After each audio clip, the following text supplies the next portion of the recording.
Ծննդի այգում ենք, մի հատ փոքր փաստ նկարենք ու ցույց տանք, ուրեմն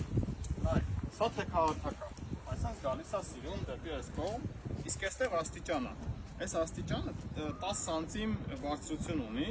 իսկ այս թեքահարթակը ամբողջությամբ կորցնում է այդ 10 սանտիմ բարձրությունը։ Հիմա ինչ-որ մարդ, շատ խելացի ճակերտավոր, ով նախագծել է այս այգին, գծել է ջեմուղու մի հատվածը թեքահարթակ, իսկ մյուս հատվածը աստիճանով։ Առաջին հայացքից կթվա թե ուղղակի հիմար մարդ է եղել, որ սենց բան է գծել, ու սենց էլ կառուցվել է, բայց ես բացատրեմ այդ երկրորդ հայացքը այս գործի։ Երբ որ սա ամբողջությամբ լիներ թեքահարթակ, այս եզրաքարը, բորձուրը բազալտից, կգար այստեղ, սրա կարիքը չէր լինի, ամբողջությամբ թեք կգար, երկու հատ թեք բազալտից քար կլիներ, նաև այս բորձուրի կարիքը չէր լինի։ Մոտավոր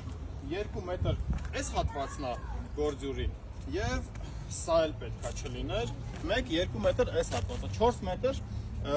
բազալտից եզրաքար մենք բան կանենք, կտնտեսեինք սենց ասած, եթե սա այսպես չգծեինք ու մի մետր եզրաքարը տեղադրումով 15-20 հազար դրամ է, մինիմալ գինը եթե 15 հազար դրամ հաշվեք, այստեղ 45 հազար դրամ, 60 հազար դրամ, 60 հազար դրամ ավել գումար է ծախսվել, որպեսզի ավելի վատ բան ստանանք, քան եթե չծախսեինք այդ 60 հազար դրամը։ Նենց որ շատ դեպքերում, երբ որ մտածում ենք քաղաքապետարանի աշխատողներից ոմանք կամ նախագծողներից կամ շինարարներից ոմանք հիմար կամ անհետ բան են արել, այդ հիմարության ու անհետության տակ կա թաքնված մի հետաքրքիր բյուջե։ Շնորհակալություն։